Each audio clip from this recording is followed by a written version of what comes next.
Price the Lord, ஹalleluya. கிறிஸ்துவுக்குள் பிரியமானவர்களே, இந்த அருமையான காலை வேளையிலும் தேவ சமூகத்துக்கு வந்த உங்கள் ஒவ்வொருவரையும் இயேசுவின் இணையற்ற நாமத்தினாலே அன்பின் வாழ்த்துக்கள். இந்த நாளிலும் சங்கீதம் 34:10 அடியேன் வாசிக்கிறேன். சிங்கக்குட்டிகள் தாழ்ச்சி அடைந்து பட்டினியாயிருக்கும், கர்த்தரை தேடுவோருக்கோ ஒரு நன்மையும் குறைவுபடாது. ஆமேன், ஹalleluya. என் தேவனாகிய கர்த்தர் இந்த காலை வேளையில் உங்களோடு பேசுகிறார். தேவனை தேடுகிறவர்களுக்கு ஒரு நன்மையும் குறைவுபடாது என்று வசனம் சொல்லுகிறது. நாம தேவனை தேட வேண்டும். ஆமேன், ஹல்லேலூயா. நீங்க எவ்வளவாய் தேவனை தேடுகிறீர்களோ அவ்வளவாய் குறைவில்லாத ஒரு வாழ்வை உங்களால் வாழ முடியும். நம்ம முக்கியமாக வசனம் சொல்கிறது, சிங்கக்குட்டிகளே தாழ்ச்சி அடைந்து பட்டினியா இருந்தாலும் கர்த்தரை தேடுறவங்களுக்கு ஒரு நன்மையும் குறைவுபடாதுன்னா, அப்போ சிங்கக்குட்டிகள் காட்டுக்கு ராஜா, அவர் கண்டிப்பாக அந்த சிங்கத்துக்கு எல்லா ஆகாரமும் கிடைக்க வாய்ப்பு இருக்கிறது. அப்படிப்பட்ட ஒரு பலமுள்ள ஒரு ராஜாவாக இருக்கக்கூடிய அந்த சிங்கத்துடைய குட்டிகளுக்கு ஒரு ஆகாரம் கிடைக்காதுன்னு வேதம் சொல்லுகிறது. அது கூட தாழ்ச்சி அடையும், அந்த ஆகாரம் கூட கிடைக்காம போகலாம். அவங்களுக்கு கூட பலமுள்ள ஒருத்தனுடைய தகப்பனாக இருந்தும் தன் பிள்ளைகளுக்கு அந்த ஆகாரத்தை கொடுக்க முடியாமல் கூட போகலாம். ஆனால் கர்த்தரை தேடுகிறவருக்கு ஒரு நன்மையும் குறைவுபடாது. ஆமென், ஹல்லேலூயா. அப்போ தேவனை தேடுகிற ஒவ்வொருடைய வாழ்க்கையிலும் கர்த்தர் அற்புதம் செய்வார். தேவனை தேடுகிறவர்கள் குறைவில்லாமல் வாழ்க்கையை வாழ முடியும். ஆமென், ஹல்லேலூயா. அப்போ நாம் என்ன பண்ணணும்னா, தினந்தோறும் தேவனை தேடணும். டெய்லி காலையில் எழுந்த உடனே தேவனை நோக்கி, ஆண்டவரை இன்றைக்கு நான் இந்த வேலை செய்ய போகிறேன், ஆண்டவரை இப்படி நாங்கள் போக போகிறோம், ஆண்டவரை இந்த காரியத்தை வாய்க்க பண்ணுங்க, நான் வெட்கப்பட்டு வரக்கூடாது, ஆண்டவரே என்னை நீர் பத்திரப்படுத்துங்க. அந்த டேக்குரிய உங்களுடைய சுச்சுவேஷனுக்கு தகுந்தாற் போல நீங்கள் ஜெபிக்கிற பிள்ளைகளா, ஜெபித்துட்டு வெளியில் போகிற பிள்ளைங்களா இருக்கணும். உங்கள் ஜெபத்தில் அவரை தேடணும். ஜெபத்தால் மட்டும்தான் நீங்கள் அவரை பார்க்க முடியும். வேதத்தினாலும் ஜெபத்தினாலும் நீங்கள் அவரை தேட தேட என் தேவன் உங்களோடு முகமுகமாய் பேச வல்லவராயிருக்கிறார். ஆமென், ஹல்லேலூயா. பாருங்க, பிலிப்பியரில் வசனம் சொல்லுகிறது 4:19 என் தேவன் தம்முடைய ஐஸ்வரியத்தின்படி உங்கள் குறைவுகள் எல்லாம் கிறிஸ்துக்குள்ள அவர் மகிமையில நிறைவாக்குவார். ஆமென், ஹல்லேலூயா.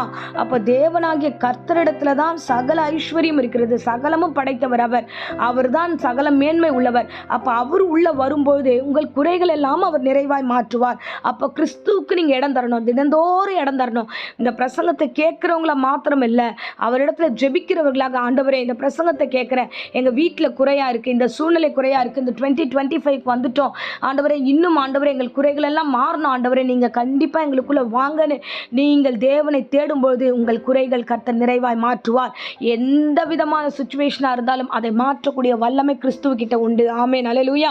பாருங்க, இயேசு கிறிஸ்து முதல் செய்த அற்புதத்தை எடுத்தோம்னா, அவர் கானா ஒரு கல்யாணத்துக்குள்ள போகிறார். அங்க கல்யாண வீட்டில் அவர் அழைச்சிருக்காங்க, அவர் போகிறாரு.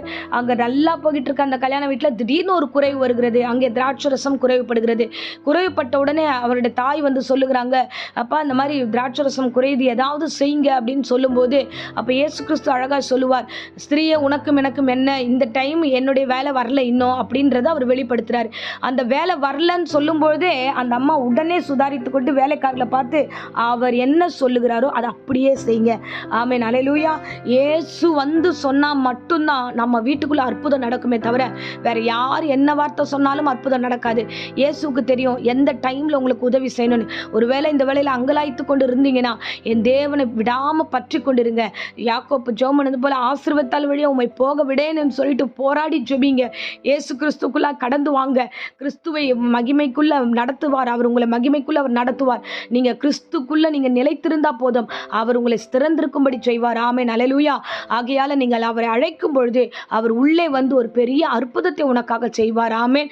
அந்த திராட்சை ரசங்கள் குறைவுபட்ட தொடங்கின உடனே எல்லோரும் பயந்தார்கள். ஆனா கிறிஸ்து அமைதியுள்ளவராக இருந்து அங்க இன்னும் கொஞ்சம் இருக்குன்னு வெயிட் பண்ணாரு. முற்றிலுமாய் ஒன்றும் இல்லாத பொழுது அந்த வீட்டில் தண்ணீரை நிரப்ப சொன்னார். 6 கற்றாடிகளை தண்ணீர் நிரப்ப சொல்லி அதை அற்புதமாய் மாற்றி அந்த தண்ணீருக்கு திடமும் சுவையும் மனமும் கொடுத்து ஆண்டவர் அற்புதமாய் அதை அநேகருக்கு பிரயோஜனப்படுத்தினார். ஆமென், ஹல்லேலூயா. பாருங்க, கிறிஸ்து உள்ளே வரும்போது ஒன்றும் இல்லாததெல்லாம் கனமுள்ளதாய் மாறும், ஒன்றும் இல்லாததெல்லாம் சாட்சி உள்ளதாய் மாறும், ஒன்றும் இல்லாததெல்லாம் ஆசீர்வாதமாய் மாறும். அந்த கானா ஒரு கல்யாணத்தில் இயேசுவை அழைத்ததுனால தான் இந்த குறைவு நிறைவே மாறியது. ஆமென். உங்க வாழ்க்கையில, உங்க வீடுகளில், நீங்கள் தேடுகிற காரியங்களில், ஆபீஸ் ஆகட்டும், எல்லா இடங்களிலும் கிறிஸ்துவை தேடுங்க. அவரை நோக்கி பாருங்க, அவரிடத்துல வாங்க. அவர் உங்கள் குறைகளை நிறைவாய் மாற்றுவார். ஆமென், ஹல்லேலூயா. இந்த உலகத்துல எப்பேற்பட்ட குறையா இருந்தாலும் கிறிஸ்து ஒருவர், அவர் மகிமையிலே உங்களை நிறைவாய் நடத்த வல்லமுள்ள தேவனாய் இருக்கிறார். அவர் அண்டையில நாம் கேட்போம். ஆமென், ஹல்லேலூயா. அதுதான் சிங்கக்குட்டிகள் தாழ்ச்சி அடைந்து பட்டினியா இருக்கும், கர்த்தரை தேடுவதற்கு ஒரு நன்மையும் குறைவுபடாது. ஆமேன். இப்பொழுதும் அடியேன் உங்களுக்காக ஜெபிக்கிறேன். அன்பு ரட்சகா, இந்த அருமையான தருணத்துக்காய் ஸ்தோத்திரம். ஆண்டவர், இந்த பிரசங்கத்தை கேட்ட ஒவ்வொரு வீடுகளில் ஆண்டவரே இன்றைக்கு இருக்கிற எல்லா குறைவையும் நிறைவாய் மாற்றுங்க. இந்த 2025 ஆண்டவரே குறைவை நிறைவாய் மாற்றுகிற தேவன் கிட்ட ஒப்படைத்திருக்கிறோம். இந்த ஆண்டுக்குள்ள பெரிய பெரிய காரியங்களை முடித்து தருவீராக. ஆண்டவரே, முடியாத காரியத்தெல்லாம் ஆண்டவரே சாத்தியமாய் மாற்றப் போகிறீர். ஸ்தோத்திரம். ஆண்டவரே, எல்லா தடைகளும் நீக்கி போடுங்க, அவிசுவாசத்தை நீக்கி போடுங்க. தினந்தோறும் உம்மை நோக்கி பார்க்க கிருபை கொடுத்து ஒவ்வொருவரையும் ஆசீர்வதியும். இயேசுவின் நாமத்தில் ஜெபிக்கிறோம். இந்த வேளையில் யாருக்கெல்லாம் பண தேவைகளா இருக்கிறதோ, யாருக்கெல்லாம் ஆண்டவரே பல காரியங்கள் தேவைப்படுகிறதோ, எல்லாவற்றையும் நீர் அற்புதமாய் நீர் சந்திக்கும்படியா இந்த நேரத்தில் நாங்கள் வேண்டுகிறோம். ஆண்டவரே, பிள்ளைகளை ஒப்படைக்கிறேன். இப்பொழுதும் வியாதியோடு பலவீனத்தோடு ஆண்டவரை யாராகிலும் இந்த ஜெபத்தை கேட்டுக்கொண்டுதான் ஒவ்வொருவருக்கும் பூரண சுகத்தையும் ஆரோக்கியத்தையும் கட்டளையிடும் ஆசீர்வாதம் வழி நடத்தும். இயேசுவின் நாமத்திலே ஜெபித்து ஒப்பு கொடுக்கிறேன் நல்ல பிதாவே. ஆமேன். ஆமேன். Praise the Lord. God bless you.